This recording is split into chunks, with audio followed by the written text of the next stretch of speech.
Alright. This pipe behind you is going to go to the wall. That's where the full is going to be. You see, this has got an elbow this way and an elbow that way. Yep. That's the supply.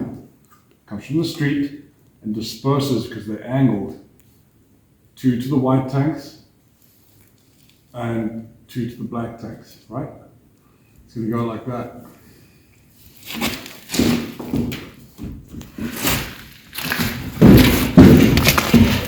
This pipe's going to be cut and joined to that tank that we've just fixed there, like this, and then the pipe's going to go that way to the other 2. So when we fold that up, it'll be fine.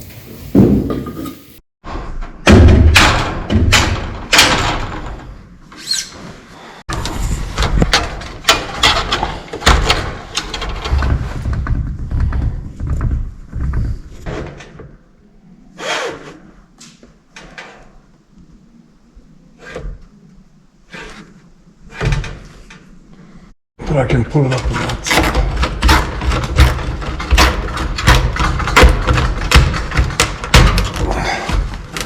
We're just checking everything and lining everything up right, and then that's why nothing's really tight up, because I can make adjustments up there as well to tweak it a little, because I want that side.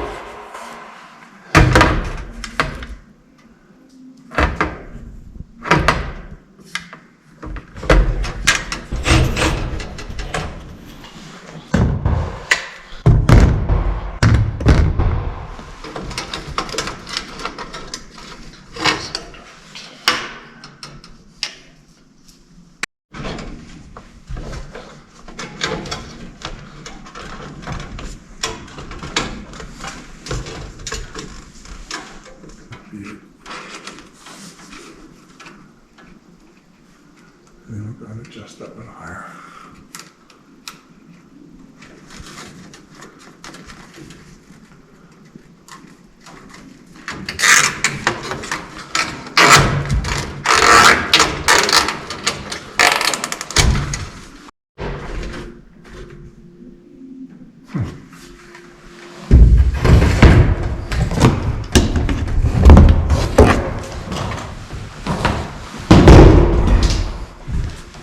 It's important to get these levels to where you want it, because all the other cuts at the other end are going to be determined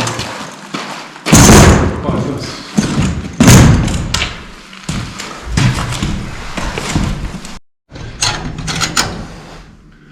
I reckon that's going to be where I want it.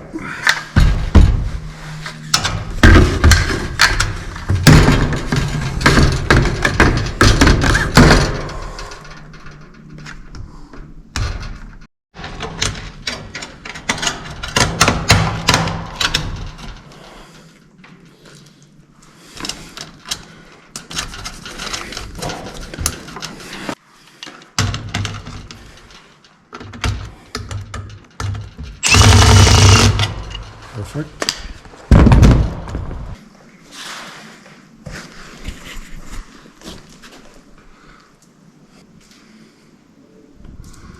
I might later on in life change this, because you know what I don't like about this? I might have been able to get some storage space above this, right? And with the other tanks over there, this height above there, I've lost all of this as storage. Mm-hmm.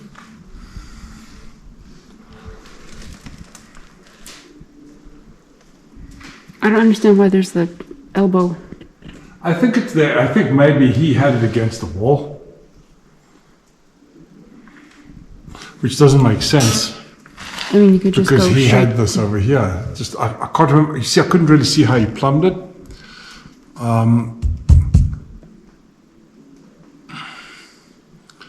I would have thought, maybe this pipe was against the wall, but then he got to them through here. But I don't see how you can get past the pipe, past the tanks to get to them.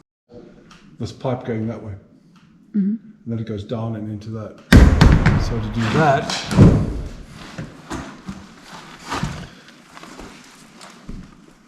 I've got to work out this height.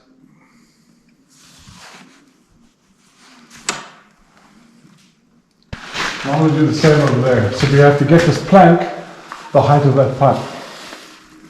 Okay. Okay.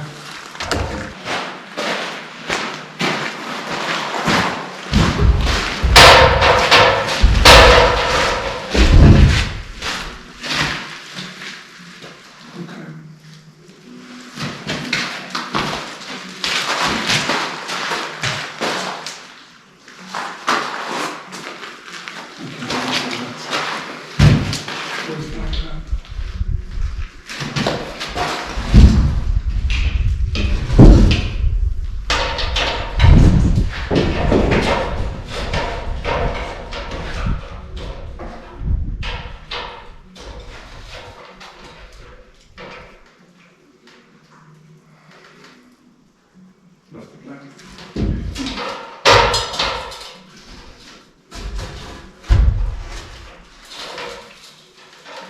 Probably to about there.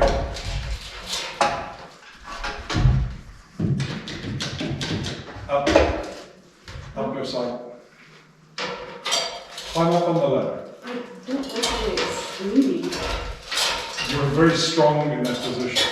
It's not going to go anywhere. That's why I put it down a little bit. Right there.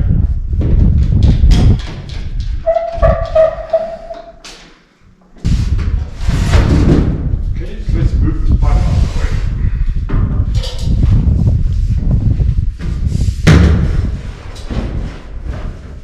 Can you get warm on here?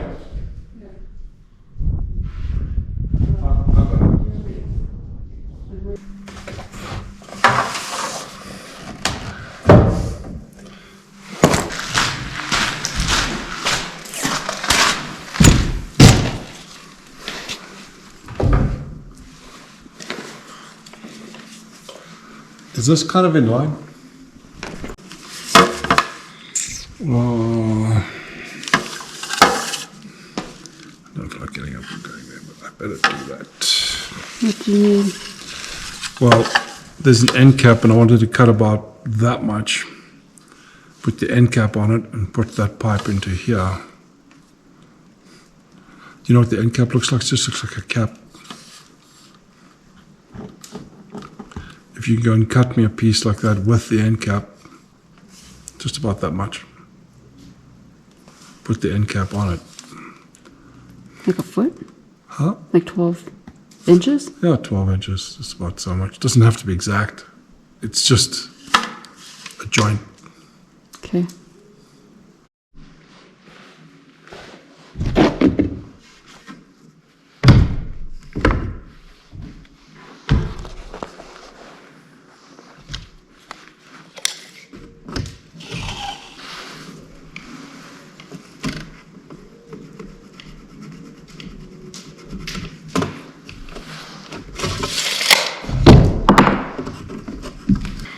I always lose my work.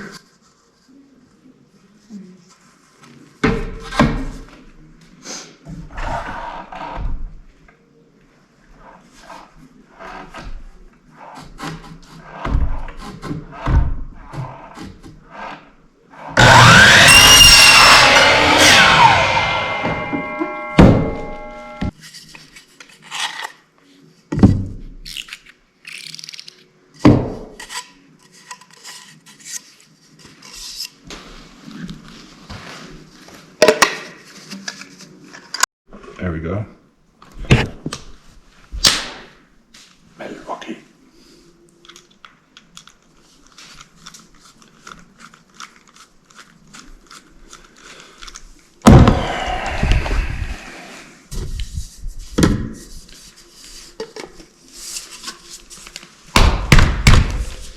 Kom nou, spijkerboot. So weak. I'm going to have to make more loose.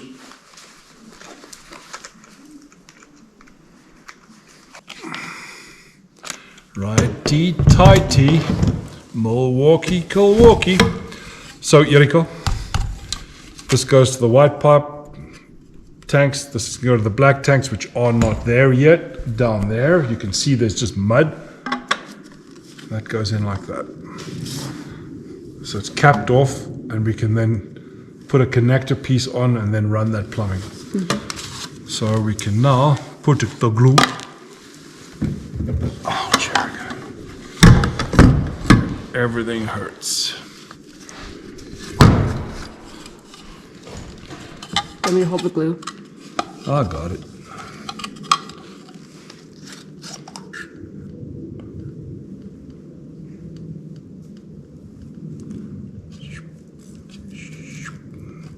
Zippity zip zip.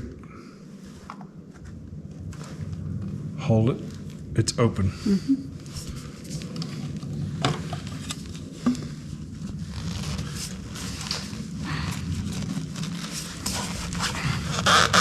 Okay. done and dusted.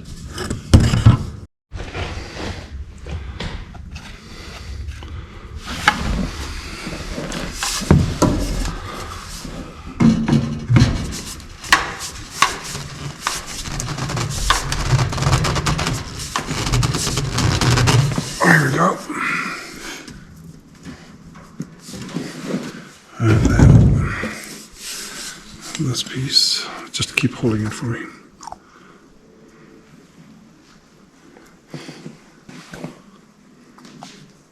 All over my pants.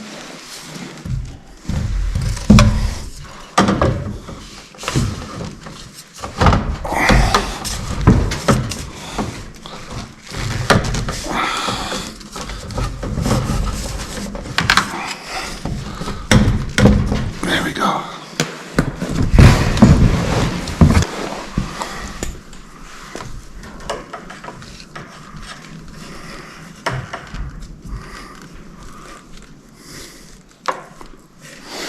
Tiny bit more.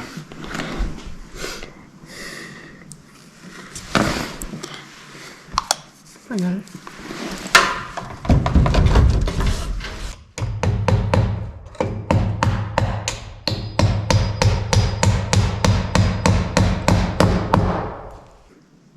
These are the water tanks, plumbed. Can you explain this? Yeah, well, we're going to put 4 tanks in. These are just the first 2 on that side of the building. There's going to be another 2. This is the supply line with the valves. So you can switch each tank on and off as far as water supply is concerned. So we kind of inherited the plumbing, and I've kind of just adapted what I've got. I was wondering why he did it this way. I can't remember in his building why he built it that way. I don't know if that's got to do with maybe water knock or something funky, or gets a little bit of flex that when this thing pumps, it flexes and moves. What I would have done is just come straight out the tank and run straight across and taken the elbows out. Yeah. But I just rather left it in to see how it performs. I can rather upgrade it later and just make it straight down into there, which is what I would like to do. But not knowing the reason why, I didn't want to mess with it, because he had it for 15 years in his house, I think. Anyway, so the pipes go in here, goes up to that top corner there, there's an elbow. The elbow also has a split which will go to the right-hand side where the black tanks are coming in. You see there's an extended piece there with a cap on it. That's for the other 2 tanks when they come and get plugged in over there. Anyway, so it comes up out of the tanks to the corner. The other 2 tanks aren't in yet, but the fitting is put in place so that it can be connected. It then goes out towards the end of the building, then down, and then out the building at the bottom, so that you can get to the male coupler when the water tank truck arrives to fill up. Also, the down piece there will also help now in winter, that when he's finished and he's filled it, there's 3 feet of down pipe that will flush out and it won't freeze. So that's a way of keeping the male coupler dry out of any water and away from any freezing. The water that's in the top will naturally flow into these tanks. So it slopes from the building into the tanks, and from there, that little piece that goes down and out, that will empty so that it can't freeze in winter. Even though the walls can be insulated, you want at least no water in about 3 or 4 feet of pipe. But any pipe that's on the inside of the building is tilted downhill, so it'll actually drain into these tanks. It doesn't have to, it doesn't matter, because the room's going to be warm, so it wouldn't freeze. But you know what, it's just good practice. So and as I said, when the 2 black tanks come in, exactly the same thing that's this will happen on the other side. The coupler is in place. All I have to do is pull the plug off, put the connector on, and the rest of the plumbing will work. And you can fill all 4 tanks. At the moment, it's 2,500 gallons. That'll bring us up to 5,000 gallons. Should last us a little bit. I think the tanker that arrives can only do 10,000 gallons, so at least it's cost effective as well. When the tanker arrives, it's 1 truck, 1 load. It probably, I hope, make the water just a little cheaper. And also when we go into a well, 5,000 gallons is also there for fire suppression. I'd like to go up to 10,000 gallons for fire suppression over here because fire department to get here is going to be forever. And everybody kind of looks after themselves as far as first response treatment to any fires, and then the fire department can come. That way you just save your neighbor, right? Save your neighbor's farm. Over here, I'm going to go, I don't have the pressure tank or the pump with me. It's at a friend's place, stored for safekeeping. I'm going to have to run some measurements on it, run a template, and see if I can fit that in here. And then in here, once I've got that, I'll cut this foam out, and I'll put a block of frame in here, and then cast a concrete slab here with bolts in it to take care of the pressure tank and the pump. Power will be up here, and then we can close this off. And this should be a self-contained room. So once this tank empties, how do you then get water from this one? Both tanks will be live. Every tank has its own valve. So all 4 tanks will have a drain valve on each. So if I wanted to, and say there was a tank that was leaking, I could isolate that tank with a valve. Like these white valves here, there's a valve at the bottom that's going to go in here. Each tank will have its own valve. What will happen is if I open all the tanks and all the valves, the water level will drop amongst all 4 of them equally. Or I can just drain out of one tank. Say I want to service this tank and there's a problem with it. I can empty this tank, close it, and leave those open. What I'd actually do is close those, drain this tank, close this tank, open those. So those tanks then feed the house or feed us water. This tank will stay dry. And that's the way that you can do it if you need to replace a tank. So everything will run either together or you can isolate them independently for maintenance. It's just good practice. One of them hits a leak, you've got a problem or contaminant in one of the tanks, it doesn't cross-contaminate. When is the water coming? Hmm? When does the water come? Next week. Next week? Yeah. Next week or the Monday thereafter, I'll see when they can come in. But I'm going to put the valves on here and get the water in. I've got another cube, 1,000 litre, 1,200 litres. We can get water here. I don't have a problem getting water here. I just want to make sure that I don't want to get the truck out here and I've got a leak because I'm rushing something. We don't go through. I've got a cube, 1,200 litres of water on the back of the trailer. We don't use that amount of water. It takes us about 3 weeks to use that, the current rate. Right? Almost a month. We're very conservative on the water. We just don't shower. Yeah. No, we shower. So I'm excited this is in the insulation's on there, the insulation on the underneath the tank. I have to, when we get the gravel in there, we can just top up some little holes on the side. It's not under the tank, it's just cosmetic, it's on the edges. I just like it to be right. Hate all the mud being all over the floorboards, these sheeting. But I'm anal. I say now that I'll probably wash it. Knowing myself, I'll probably get lazy and not wash it. But once the mud's gone, everything else, make it nice and neat. And we'll build the same platform on the other side in that mud space there. Getting gravel next week to put it there. That's it. Time to go drink green beer. Time to go drink green beer. First got to go look at some other stuff and drink green beer. The pallets are outside if you want to look at them.